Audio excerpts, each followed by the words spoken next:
The Journal of Henry Holdsworth, Detective into the Deceased, the year of our Lord, 1809. The Spanish Hills. Somewhere. I don't know where. Life here has been tough for the crew of the Whitby. Most of the men are used to life on the wandering waves of the seven seas. I can tell that this land-based existence is causing anguish for some of them, and the erratic and often aggressive leadership of Midshipman Mansfield is also taking its toll. I have noticed that when the nights are dark and the clouds hang heavy in the sky, his moods also darken, and he vanishes for long periods of time. Last night he appeared out of the darkness, his eyes bright and his uniform dishevelled and wild. He explained that an old medieval chapel, long overgrown and crumbling, was somewhere we would have to explore in our research into the unnatural activities of the harvestmen. Splitting us into small groups, we headed through the heavy thickets towards the chapel. All around us, subdued stationary structures marked a long-forgotten place of worship.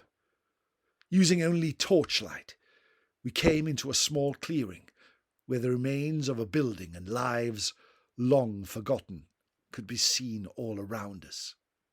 From the other side of the clearing, I heard the carrion cry of Midshipman Mansfield that echoed through the air like a howl. Gunshot filled the air, and we rushed out towards the chapel. It was then that the dead did awaken. The still clearing was suddenly filled with the shrieks of the unliving.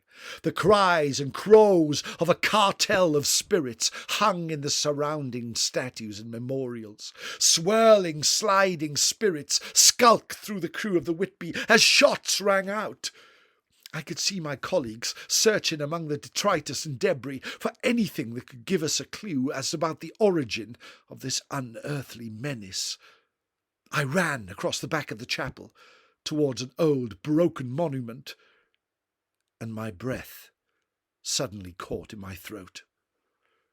From the swirling mist she came, as cold as a frozen stream and as beautiful as the dawn. I had studied the Strigoi in depth, but this was now the first time I had seen one in undeath, if you like.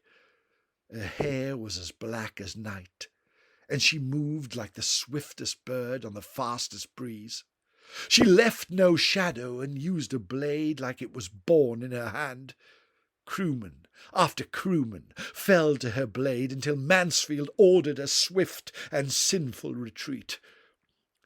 We fled the night, and the sky was rent with the sound of her laughter, as murderous as monksweed, and as certain as death.